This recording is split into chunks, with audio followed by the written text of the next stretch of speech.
create more income for yourself, but you're just hitting a ceiling and you think, if I can just get more clients, my problem would be solved.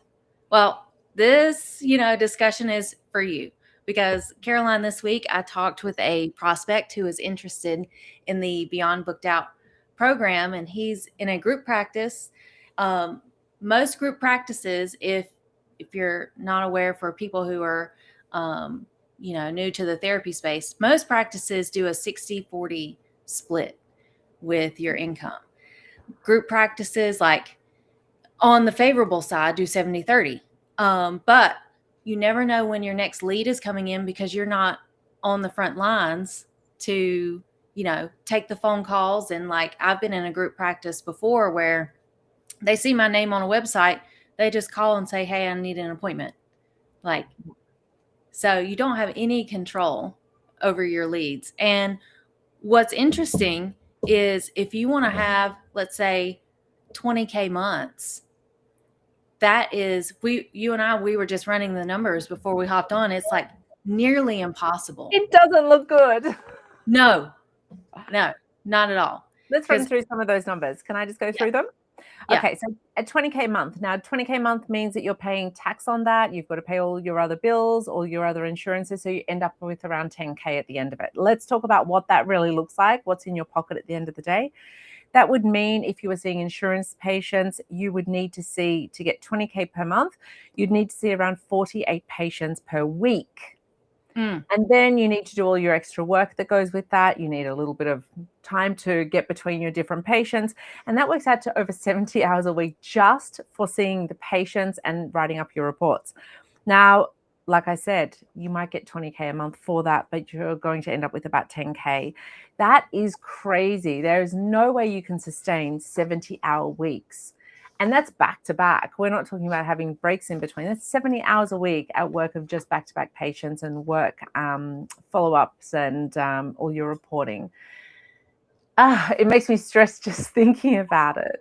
Yes, no kidding, because that's not sustainable at all. Mm-hmm. And in making the 20K month, like if you were seeing insurance, let's say insurance reimburses you $140 an hour. $140 an hour sounds good, but by the time you take off that 70-30 split on a good day, you're actually taking home $98. And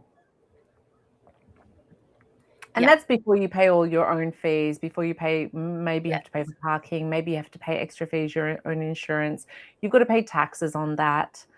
So, and that is if like you said, if the practice is actually booking you patients. That's the other thing. Yes. I think you were just telling me as well that the person you're speaking to, and we've heard this plenty of times, this is not just a one-off thing, is that chasing up appointments and asking to be top of the list with the receptionist. If there's 10, 15 people in there, 20 people in there, and the receptionist is just going for the, what's their closest name rather than giving everyone the same amount of appointments. Right. And it's such a problem in group practices because, first of all, receptionists are not always answering the phone, nor are they pairing the person, with you, especially if you're in a large group practice. And so it's one of those things where the prospect is now having to chase down leads in an environment where he thought this would be automatic. And it's not automatic in a group practice. It's, you don't control the lead flow. You don't control the marketing. You don't control if they even get on your calendar.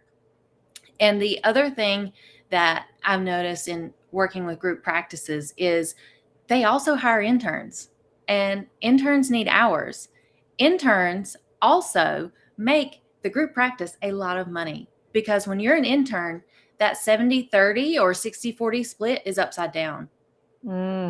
That's what is so sad for these interns because they're only getting paid 40% of maybe $85, $105.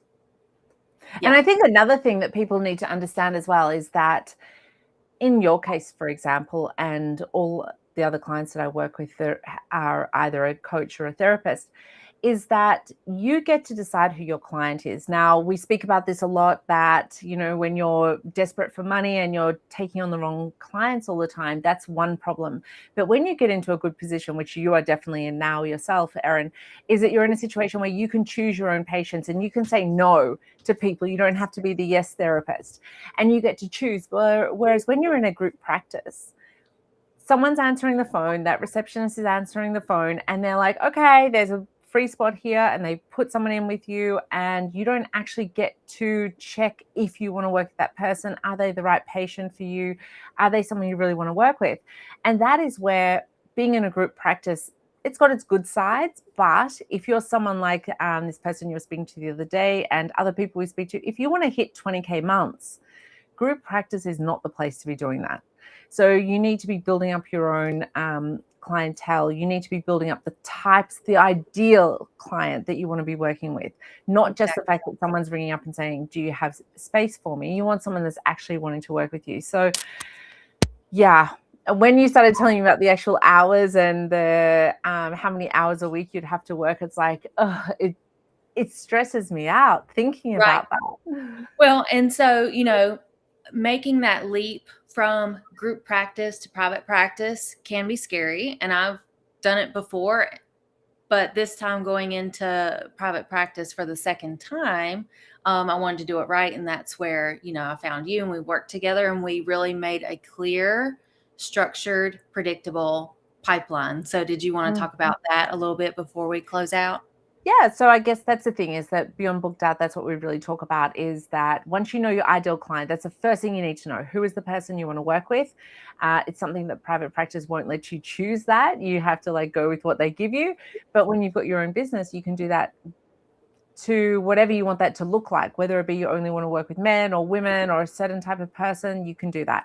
And so once you know that, then the next thing is you need to understand how to actually create that workflow, which you and I work on a lot. And that comes down to, you've got a really amazing system where you've got 3 or 4 emails that people get. You can choose how many you want to send out exactly. And each of those emails will go through. Email 1 will have a specific topic to get people warmed up because they've signed up on your website to get to know you better. And then you're able to send them different emails, for instance, something with a video in it, something with more information about you, something where you lead people to a particular part of your website. Maybe it might be a particular reference that they could look at. Yeah, and it's my video sales letter. Like that's part of that whole funnel and warm up and onboarding for the new people. So by the time we get to the consult, they're like, when can we start? Yeah. Yeah. And I remember that huge flip for you was once we actually implemented that into your business. Before that, you were getting on these calls, the get to know you calls, and you were having to explain who you were. You were having to go through the whole process, and it felt like you were selling. Whereas now you tell me all the time, you don't feel like you sell anymore. You get on these calls and like you said, people just go, when can we start? Because they've already gotten to know you. You've gone through very specific step-by-step. You also know if someone's by the form that they fill out, you can give them specific. You could do 4 different sales letters if you wanted to. You could make it really specific to who that person is based on a couple of questions that you ask them in the beginning. And inside the Power Zone, a lot of these we actually give away templates of this already set up for you. You can just go in and fill in the blanks, and we've got a 30-day free trial so you can try it out and you can fill in all the blanks. But if you are serious and you really want to grow your income, then these are the things you need to have in place. You're never ever going to succeed. It's just not possible because you do not have the bandwidth to be seeing so many patients and also sending out emails manually. You also miss a lot of people. Like we've spoken about it. We've done other videos about it. If you've got ZocDoc or if you've got Psychology Today and people are filling out a form and you might be making dinner or you might be actually getting a chance to relax or you might be with a patient at that moment, you're not able to reply to someone, but that person has sent out 3 or 4 different requests. And a lot of the time people just go with the first one that comes through. So you want to be that first one that comes through. And we've got a little system where it's pretty much automated. It's all ready to go and you can send it out really, really easily. Yeah, there's so many different things that you can do. And I know, Erin, you've been amazing with putting all of these different automations together that really help people now just have to jump in there. And that's what a lot of people are so fantastic. They are so amazed by what you've done, because they just go in, they just fill in their name, they fill in a few little bits of details, and then it's ready to go. So within a couple of hours, they can be up and running with new emails for the funnel. Yeah, I definitely recommend the Power Zone, and we've got those templates, and you get 30-day free trial. So yeah, if you're in a group practice wanting to shore up your pipeline, definitely give Power Zone a try. And you can start off with the toolkit. There's a QR code there, or you can ask us for a link and we can share that with you as well. And you can get started and have a look at just even looking at over the emails that we send out, because just understanding what goes on into them really makes a difference too. Okay, sounds good. Well, I'll see you back next week. Next week. See you then, Erin.